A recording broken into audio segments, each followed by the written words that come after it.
here for my predicted team for the game versus Aston Villa. It's a massive game for both clubs. If you didn't watch the preview, make sure to click the I button. It'll be on the end screen, and there will be a link in the description to the preview. I've literally just finished recording that one, and I'm doing my predicted team now. Behind St James's Park, like the preview. So if you like these videos, maybe behind St James's Park, a bit of a different setting, make sure to leave a like. Anyways, my predicted team, we'll go through it all. We'll go through who I think will be in the team, who will do this, that and the other. But leave a like, subscribe to the channel, and I'm trying to hit 7k as I mentioned in the preview, so make sure to subscribe to the channel if you haven't already. Anyways, we'll look at my predicted team now. So this is my predicted team for the game versus Aston Villa. We've got Ingo Martin Javabka, pretty obviously going to start. Right wing back to DeAndre Edlin. I don't take Kraft or Mankio coming in. And the centre halves, as I mentioned, Lejeune is back. But I don't know why, but that's the team I think Steve Bruce will play. I want to say Lejeune in for Dummett, but I think as the club, the only reason why I'm putting Dummett in, because the club said about, because when Paul Dummett went, he was old school, talking about that, and he's talking about when they're not getting into the team and stuff, but the club put the caption, Paul Dummett could see himself back in the start 11. So for me, I think Steve Bruce has made that decision, and he might bring in Paul Dummett. I don't want to say Dummett in personally, I want to say Lejeune back in. Hopefully Lejeune could do something if he does start, but they're the centre back. Schar's back, fantastic. Fernandez I think will be in the middle, the leader of the defence. But left wing back Jetro Willems has done fantastic for Newcastle recently.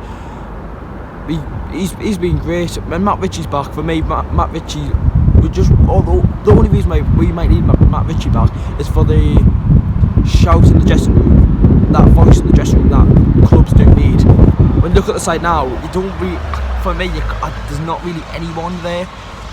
Maybe it's Hayden, but for me, the only reason why we need Shelby back, Jetro's doing brilliant. In the centre midfield, we have got John Joe Shelby and Isaac Hayden, the same that started against Bournemouth. For me, you don't bring Matty in. Yes, he's done very well. He's been to England. His career's on a fly. But for me, you can't change the winning team. And for me, you just don't. Obviously, the injuries don't help, but you don't change a position where it doesn't need to be changed. So for me, you bring in, you don't bring anyone in. You just keep Shelby and Isaac Hayden in. In the attack, we've got left wing Alan St-Maximin. On the right, Miguel Almiron. In the middle, Joe Linton. There's a video going on, Andy Carroll posted on his Instagram about, well, it was just him absolutely mugging off Joe Linton, and that's just chemistry. But for me, Andy Carroll has got to start a game soon. I think going into the Man City game, if Joe Linton doesn't score against Aston Villa or do something that's key in a goal or defensive challenge or anything like that, right? For me, you bring Andy Carroll in for Man City. He'll scare Man City's defence a lot because he's a big target man. Yes, Man City have got defensive problems, but you bring in Andy Carroll for me if he doesn't do anything against Villa. Alan St-Maximin was speaking to BBC Radio Newcastle, and he's talking about playing in his position, and he prefers playing in the central attacking midfield because it gives him so much freedom. He says. That's the same with Miguel Almiron, that was the same with Jose Perez, that's the same as Alan St-Maximin now. If that's what he prefers, that's what he prefers, but if we were playing a cam, for me you play Miguel Almiron in that cam because he's so good on the wing.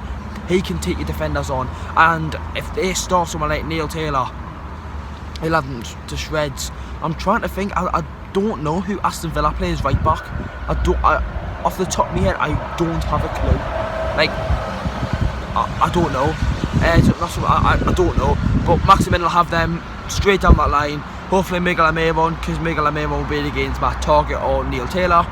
Hopefully that is the case. If it's Neil Taylor, I think if he does one great run, it'll change the game. Anyways, lads, it's a bit of a longer one. As you thought, let's talk a little bit more being behind the stadium. Anyways, leave a like, subscribe to the channel, and yeah, we'll see. I think there's going to be any more games until the match. So follow the Instagram and Snapchat in the description. And I'll see you all in the next one, lads. Let's get a win on Monday. How are the lads?